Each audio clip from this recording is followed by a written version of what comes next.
All right, guys, today, war on Christmas.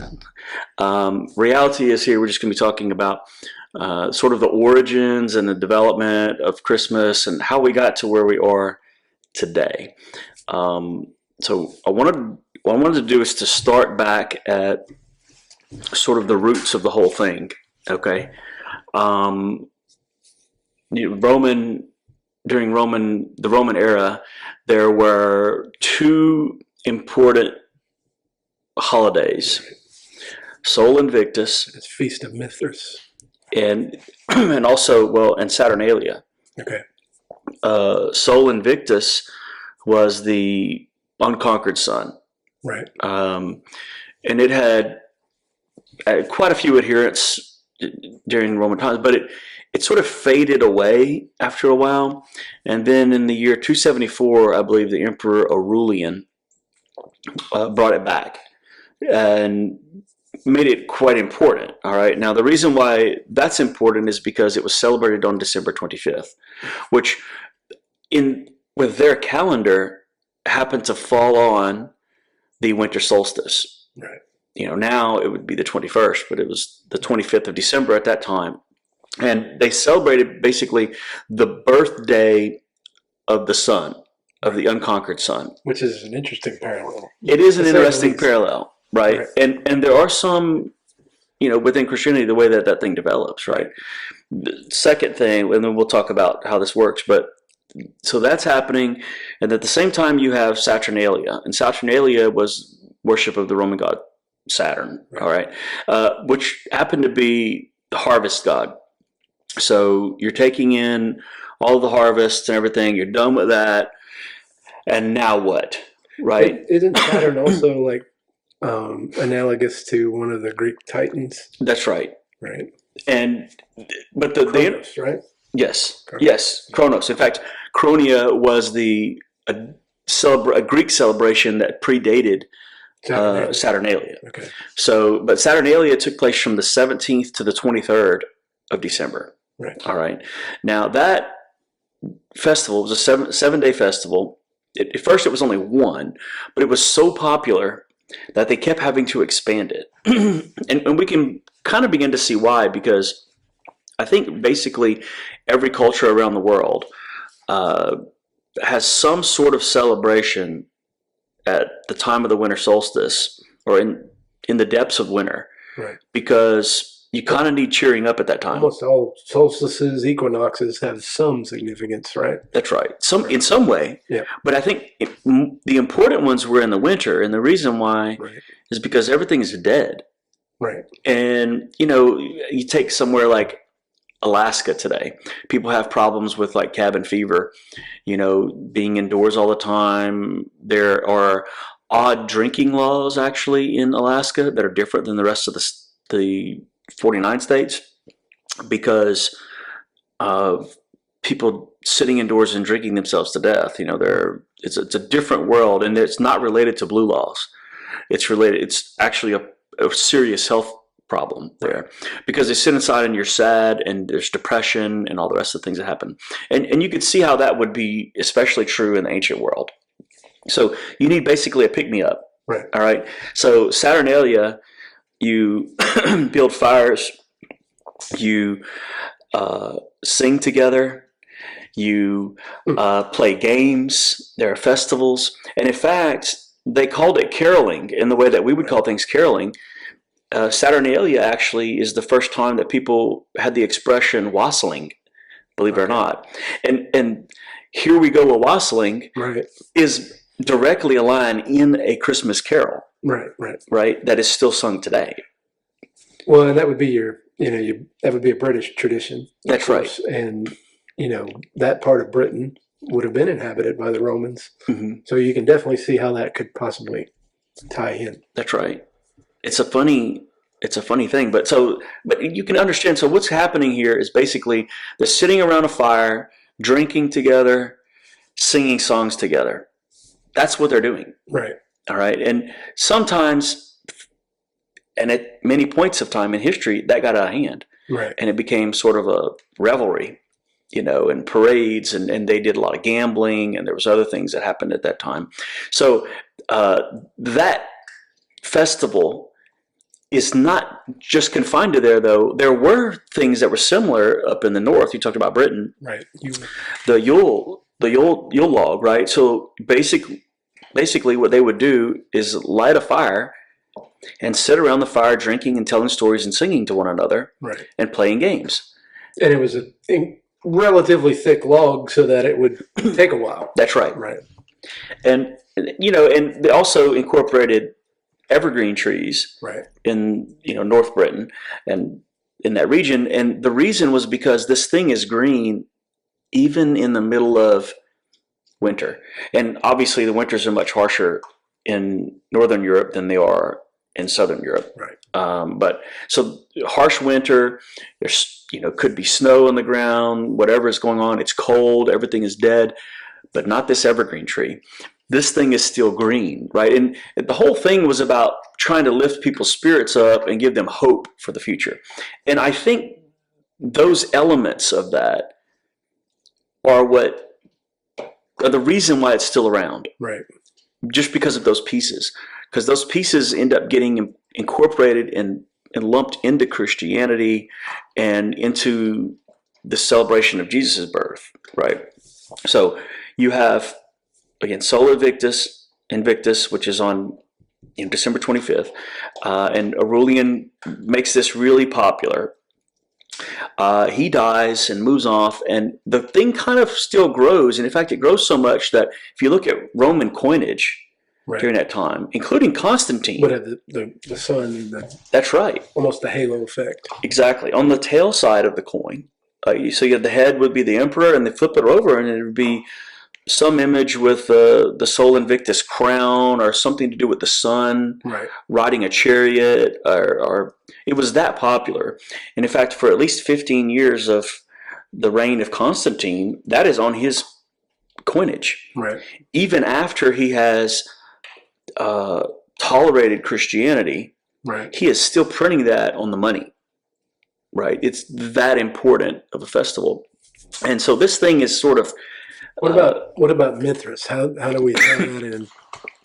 I don't know if some people the overlap in Mithras would be, I think, more in... It's more cultic in nature. It is, and it would be closer to some of the other elements of Christianity. Right. But I don't think necessarily directly at Christmas. Right. I think it's more in lines of with the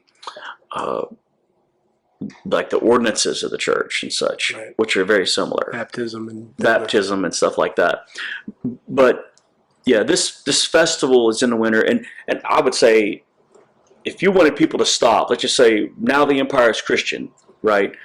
So 100 years after Constantine, the empire is still is now basically a Christian empire, right?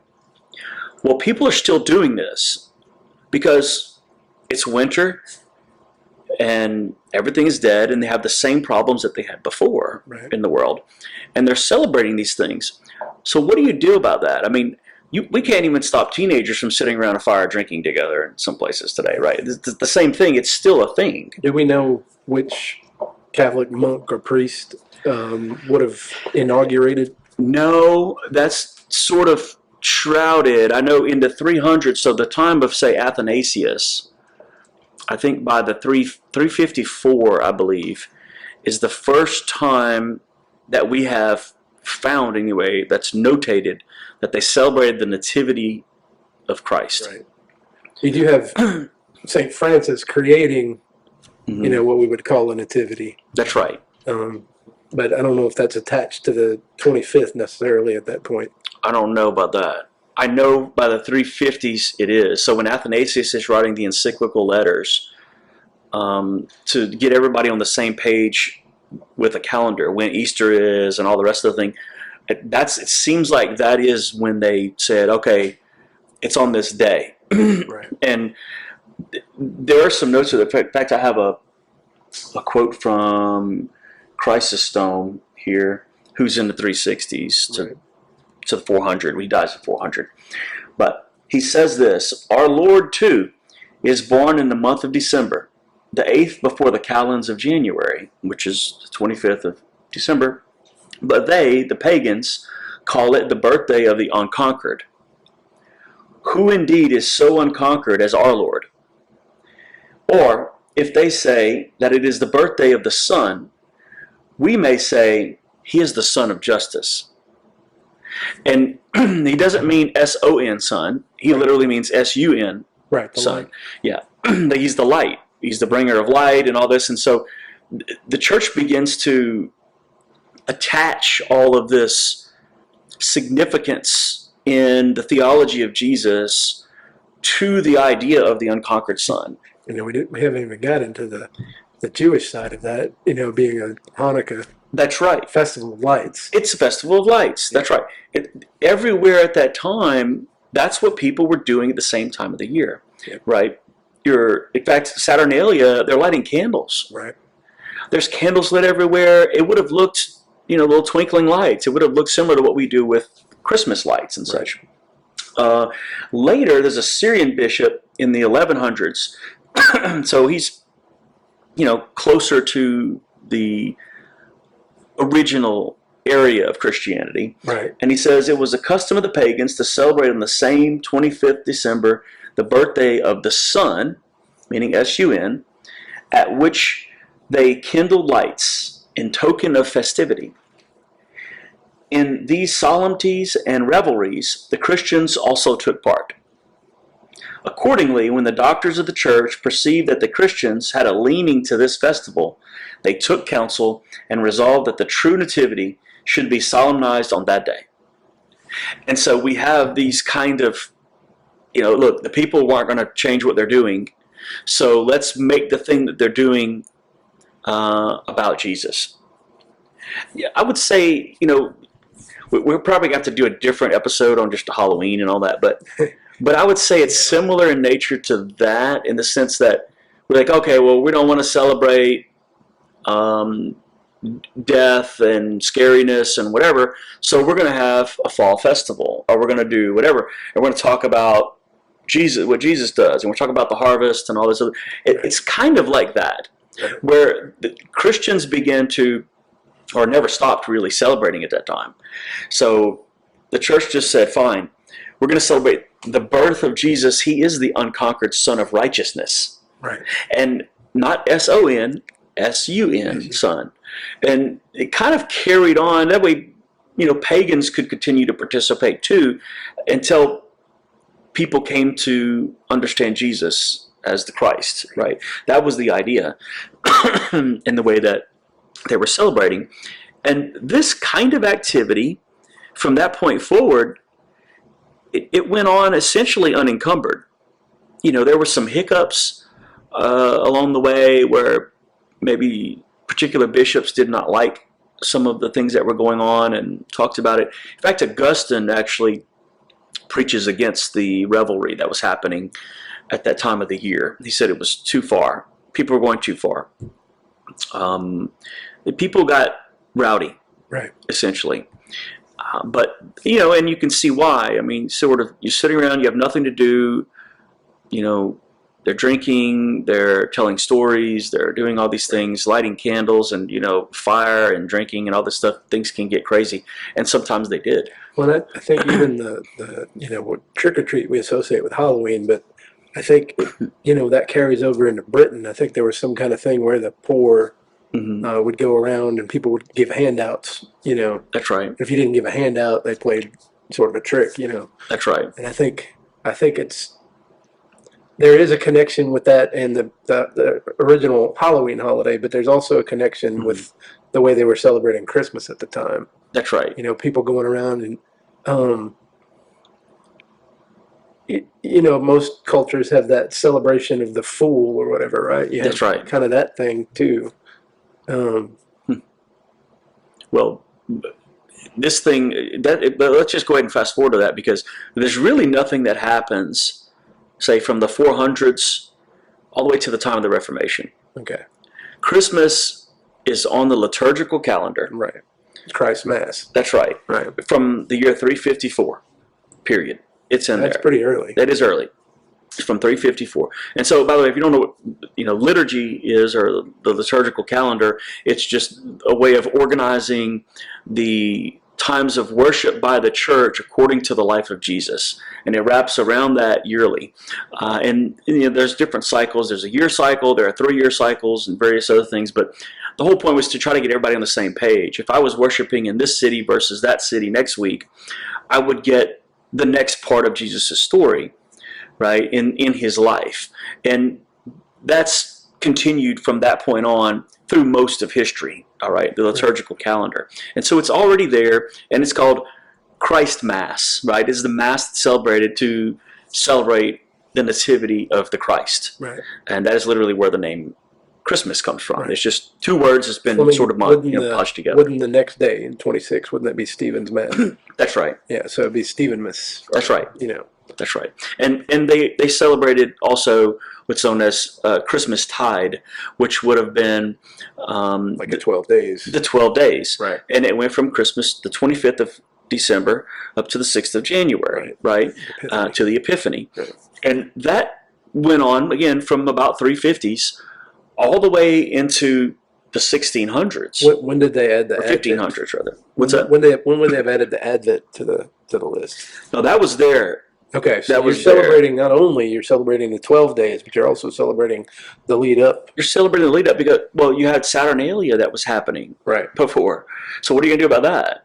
If people they wanted to celebrate. They wanted to have something to do. And so it being the birth of the sun, too, something else I wanted to bring out is that, the solstice being the shortest day of the year, right? Mm-hmm. Every day after that, you get more and more sun. Exactly. So.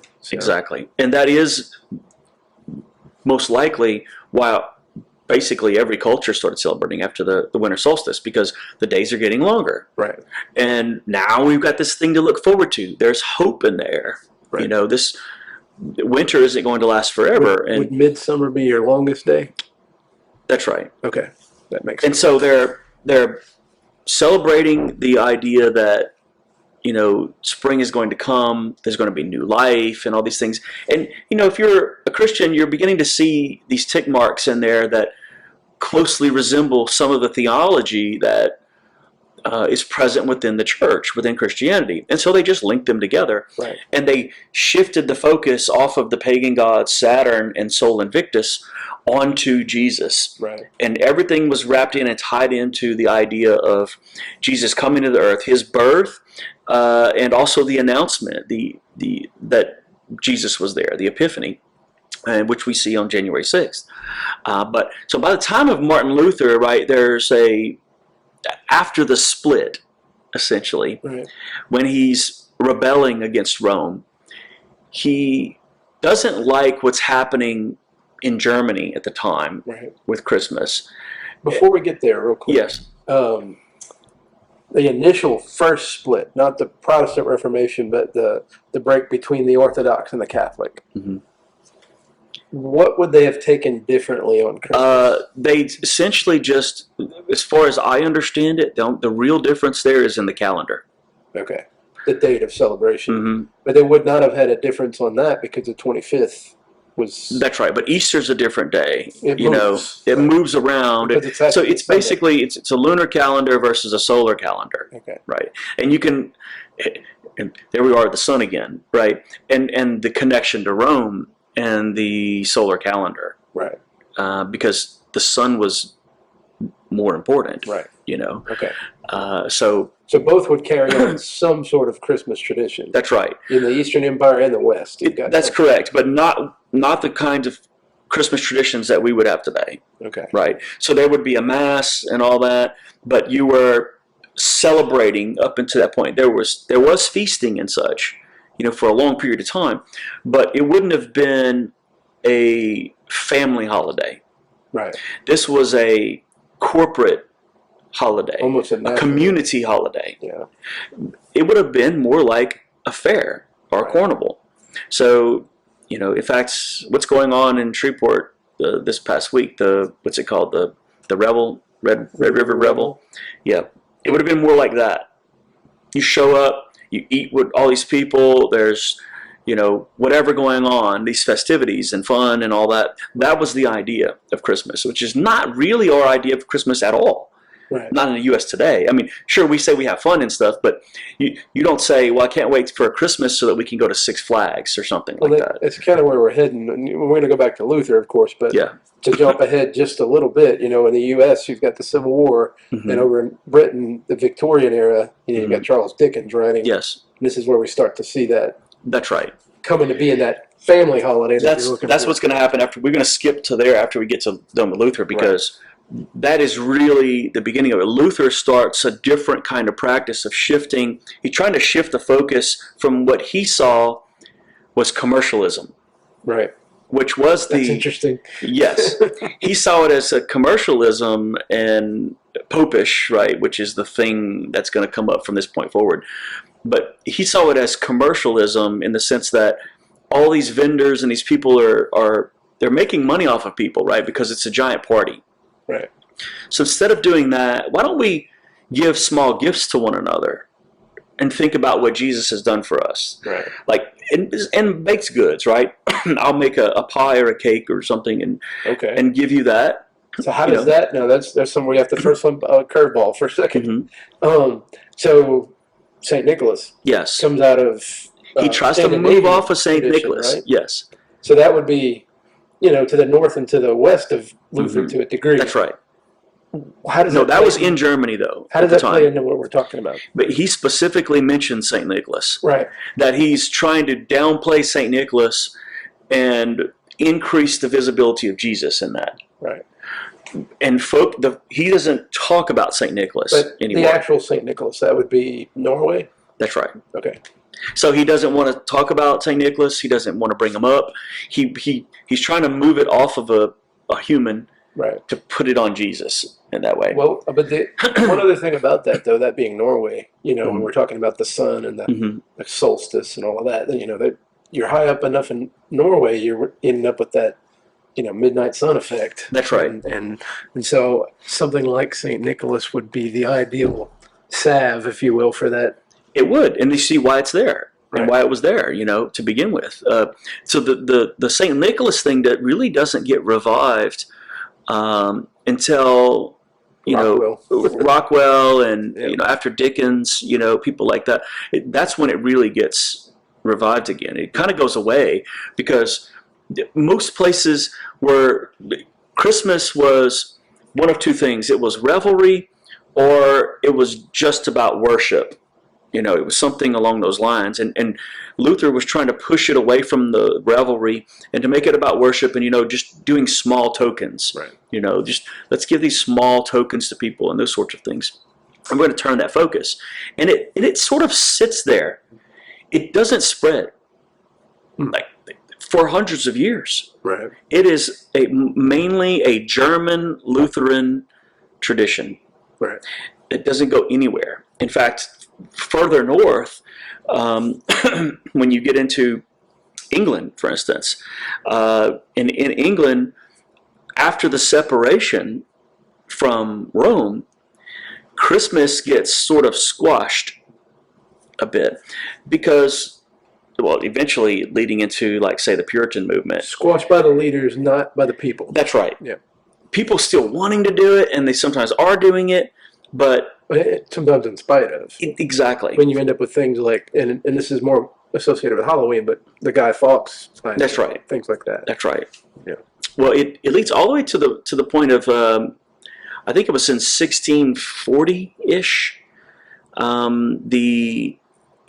Basically the Presbyterians in Scotland banned. They banned it. They banned it outright. Right. You cannot celebrate Christmas. And the interesting connection with that to us is, 1620, you have your pilgrims. That's right. And that would carry over. That's right. Well, it was banned there. Yeah. And then 7 years later, it was banned in 1647 in England. In England, right. And this was by the Puritans, right? They didn't like this. And 47, that would be Cromwell. That's right. Yeah, that would be, yeah.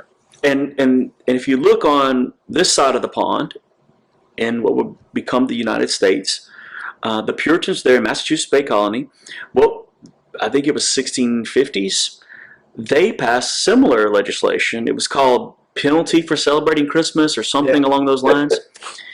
And spend a day in the stocks or something. Exactly. Like that. It was not good. So the entire Massachusetts Bay Colony, they were not allowed to celebrate Christmas. Right. All right. It was a Puritan colony. There's no celebrating Christmas. And how do you determine if somebody's celebrating Christmas or not? Well, they have a list of things. I mean, I would think costumery, something, what you're wearing. You would think it would be that. Something like that, you know. If you don't show up to work on Christmas Day, you violated that law. There's a connection between that and Lincoln, you know, because you get all the way to Lincoln, we're talking about how the Civil War sort of opens up Christmas. Mm-hmm. But Lincoln himself saw Christmas as a work day. That's right. Yeah. Most of them did. Yeah.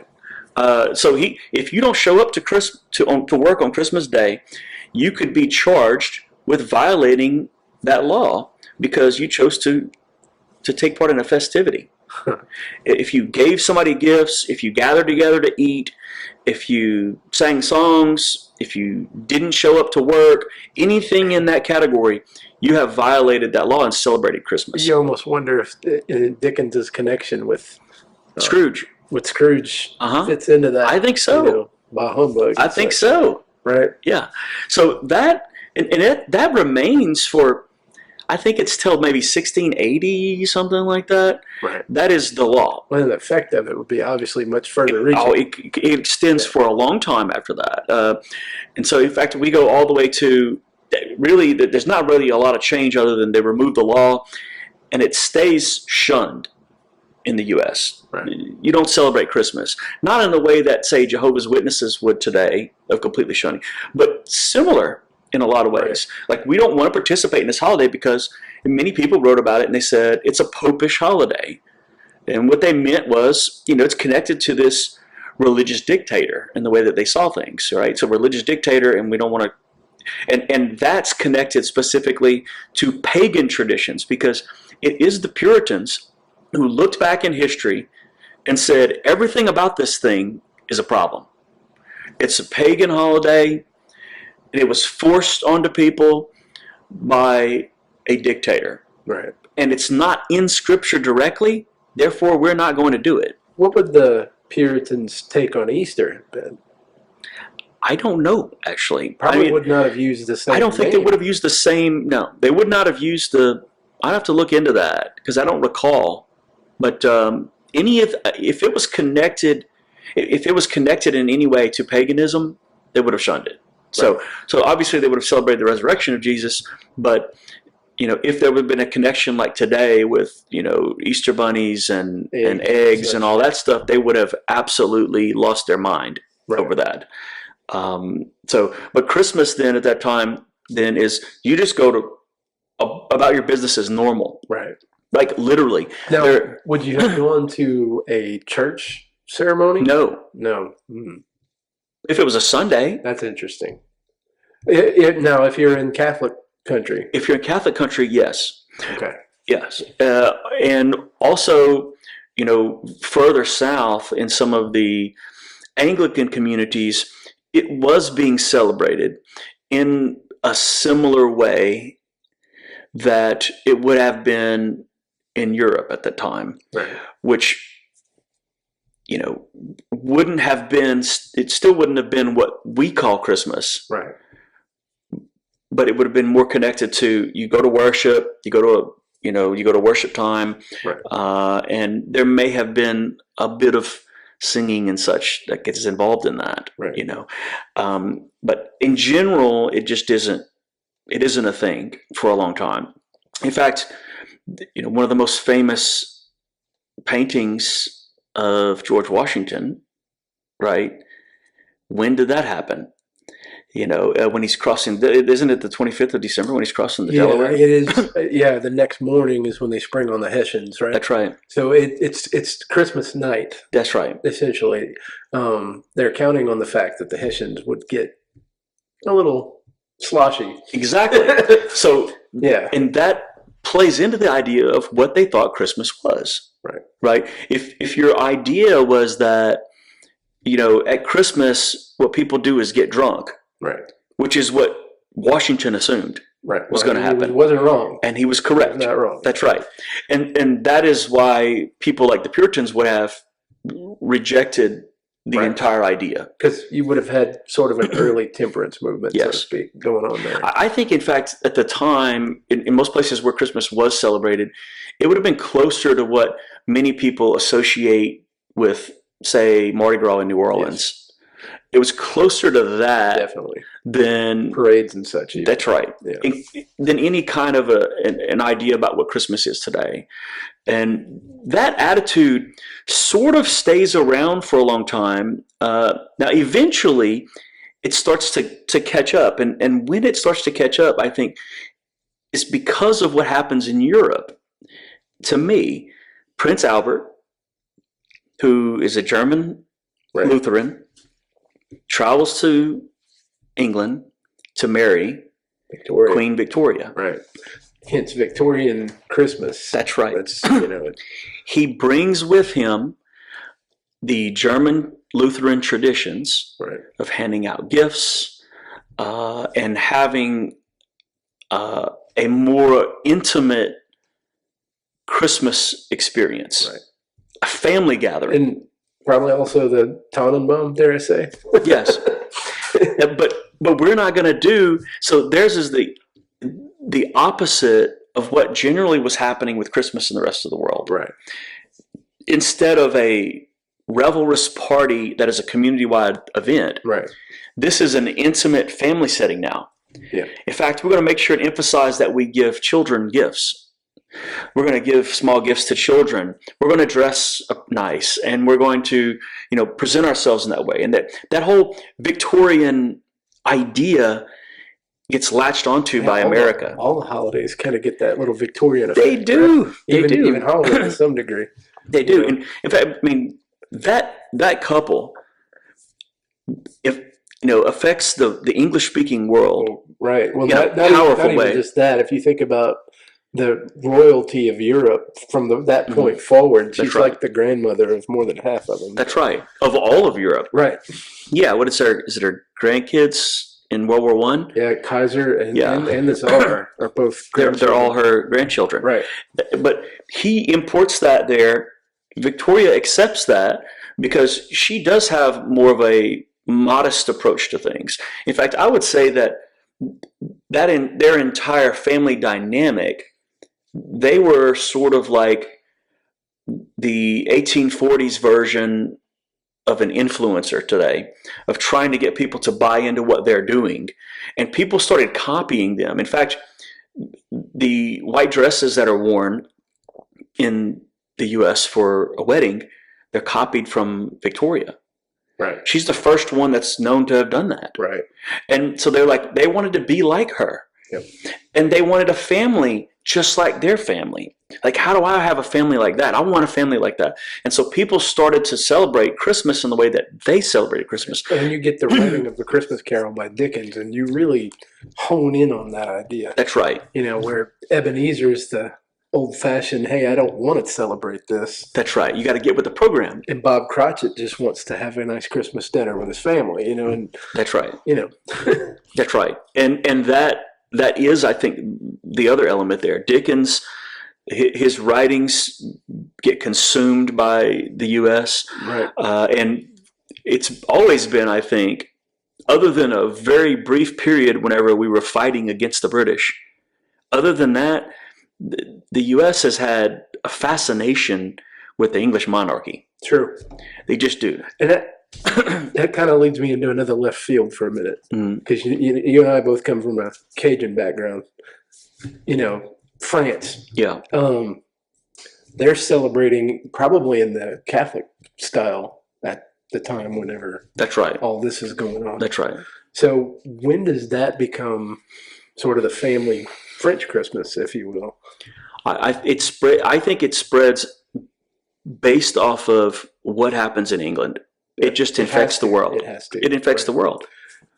Because we have serious connections. That's right. With Christmas in our culture, but that's right. It's from our French roots. I was wondering how that. How that. Yeah, I think it's just the monarchies. Right.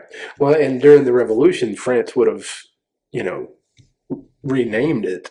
That's right. So how does that play into what's going on with the French descendants over here?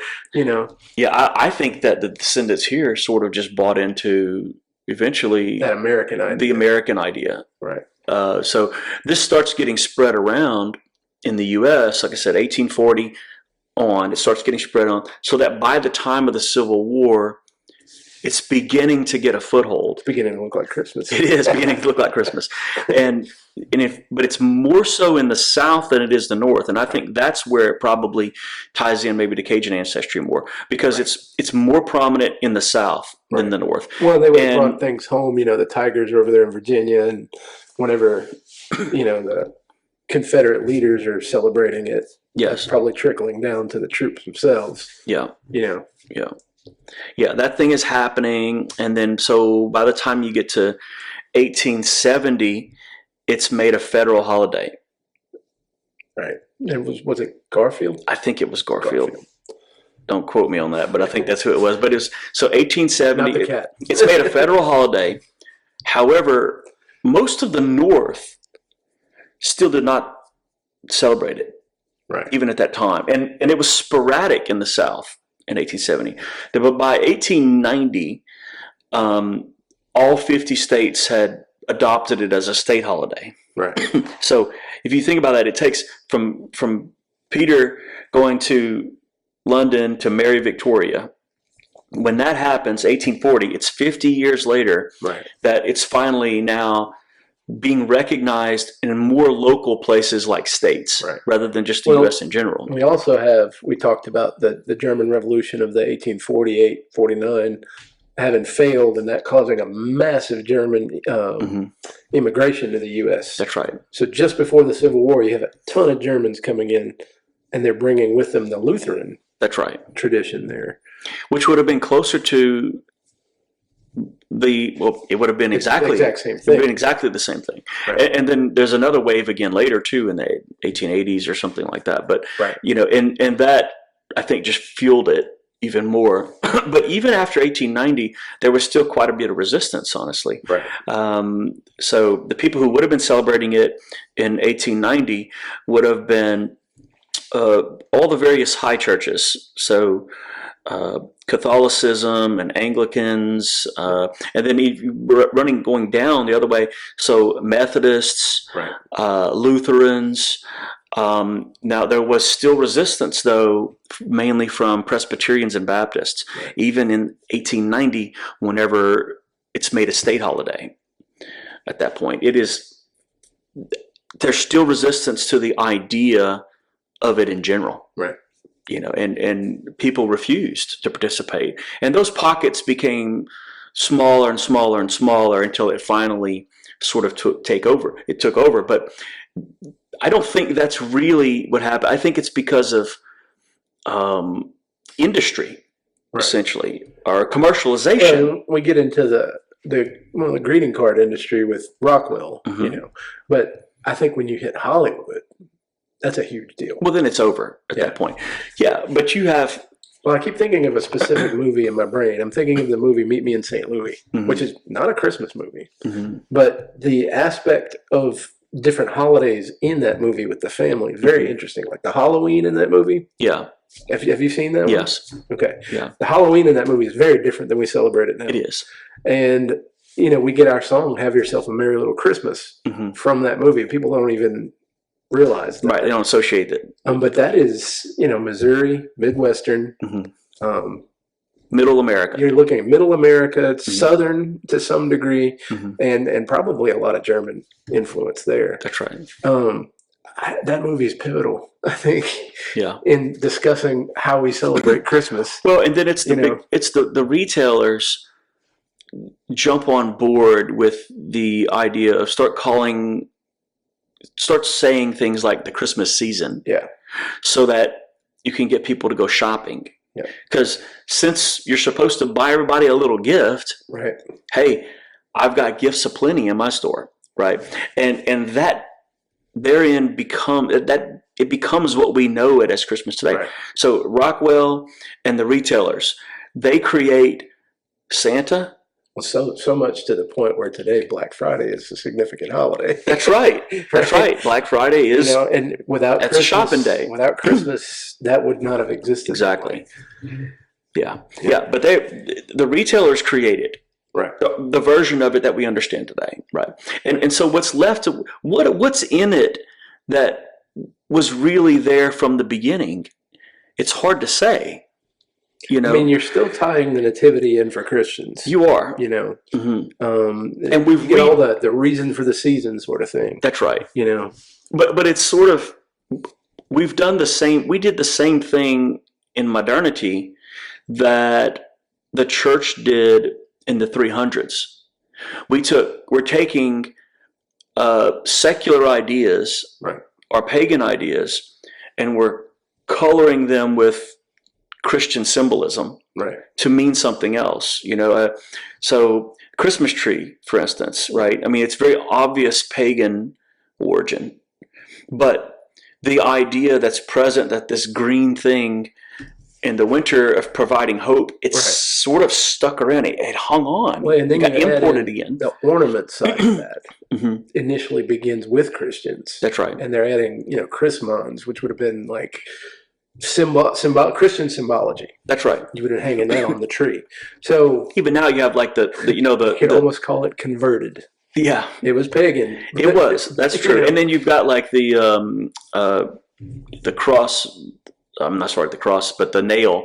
Like people hang a nail like from the cross on the tree, right, to symbolize that kind of idea. Hanging a star upon the highest bough. Yeah, and you're putting stars up there and all this other stuff, and it was about the presence of light in there, and lots of services today. Churches do like say candlelight services, and a candlelight service is probably the closest to Sol Invicta or Saturnalia that you can get. I was thinking about one that is clearly going to have a pagan origin, and I was wondering about that mistletoe. I'm sure it does. It's got to have some sort of evergreen thing going on. Well, it's not from the Bible. It's not from me. I'm sure it came from some other tradition, right? Right. But like everything else, we've Christmas washed it, and turned it into something else. Right. Like we mentioned at the beginning of this, here we go a wassailing, which was a thing for Saturnalia. Right. What do people have? They have cider at Christmas, right? Well, a lot of the songs too, if you think about it, they're about the season, not just the date. That's right. You think of Deck the Halls. Mm-hmm. Clearly got a lot of Yuletide references there. That's right. And you think of Good King Wenceslas, which That's is right. big in Britain, right? That's actually about St. Stephen's Day. It's not even about Christmas itself. But that's right. Everything sort of got wrapped up into the same holiday at that moment. It's such a strange thing if you think about it, looking back, because if you think about today, what does this have to do with Jesus? Well, we almost automatically assume when we gather together at Christmas time and exchange gifts and eat together, wow, look, we're celebrating Jesus, right? But I don't think that people, like the Puritans looking at it, would have thought that at all. Right? There's just no way they would have thought that. I'm not saying they would have wrong. Thought, why would you celebrate Jesus with this? This is kind of how they would. Exactly. Because they would have said it's not biblical, or it's not contained in the biblical text, so therefore it's not a thing that we should do. But anyway, so I think this was an interesting conversation. It's sort of, we went kind of full circle, right? Going all the way back from the idea of Saturnalia and Sol Invictus, the pagan sort of roots for some of our traditions, through the rebellion against Christmas. And then now in the modern era, we've had, things that have gone the other direction. I think I don't know if it was the early 2000s and Bill O'Reilly, the War on Christmas stuff that happened on TV, and that spread everywhere. There's a liberal war on Christmas and all, and because they won't say Merry Christmas or whatever, right? Which, again, that kind of thing, ironically coming out of Puritan New England, it is ironic, isn't it? Because that is the area where they would have said, "Don't you dare say that! You're violating the law, and you're not a good Christian." Right. It just shows you that sometimes the things that we hold most dear or that we think are, so much a part of, say, our faith, or, that are treasures to hold on to, that are really important in life, those things have changed over time, and to become what they are, right? I mean, we have to thank, Norman Rockwell and Coca-Cola a lot for our views of Right. what Christmas should Those be. paintings and things. Yeah, more so than we would scripture or any sort of sacred tradition, because that's not really what it is. It's something else. Again, I'm not saying that Christmas is bad or that we shouldn't do it, but that's kind of what happened there. Right. It isn't the same, Well, you think the family holiday that's created by the Lutherans that comes across, and I think a lot of people would say that their biggest part of Christmas is family. It is. And I think that the other elements are sort of just there. We've tied the gift giving to the wise men and some things like that. Yeah. Yeah. I think it's a fair celebration. Yeah. Yeah, I don't have a problem with the celebration, but it is sort of, the idea of, I think it's kind of hilarious, honestly, just the idea that the war on Christmas, would have been, it was first waged by the Puritans. Right. Which are the people who founded this country, right? Who's saying we should not celebrate that thing, and now we flipped it, and people say, well, we need to go back to our roots and, say Merry Christmas again. Well, that's not really what the roots would have been. Yeah. No, you would have been paying 5 shillings for a fine or whatever it is that would have had to happen for saying Merry Christmas to begin with, Right. So we need to check, I guess, what we believe, why we believe it, where our traditions come from, just to get some perspective on it. It's not so that we have to get rid of all of it. It's just that, well, we should be aware, I think. Well, and it's just like the scripture says, celebrate a holiday as unto the Lord, or don't celebrate a holiday as unto the Lord. Exactly. It's really your choice at the end of the day. That's right. One person thinks he should do this, and the other one thinks he should do that. Whatever it is that he thinks, then he just do what it is that you think you need to do for God, And I think we would do well to think about it in that way. And so I remember, I think about the Puritans for just the sake of contrast between the way that things are today compared to the way that they were then, to make me realize that I don't have to get so upset, if somebody doesn't say Merry Christmas to me, or somebody doesn't decorate with a tree, or they don't do, what's wrong with you? I can't believe you won't put up a pagan tree to celebrate the Jewish Savior. It is a silly thing, We always think about the fact that we're eating ham on Christmas Day. It is. I know. We celebrate with smoked pork to celebrate a Jewish Messiah, which is a strange thing. But nevertheless, anyway, that's been our little war on Christmas today. And I hope you guys tune in again next time. Thanks, Ben. See you later.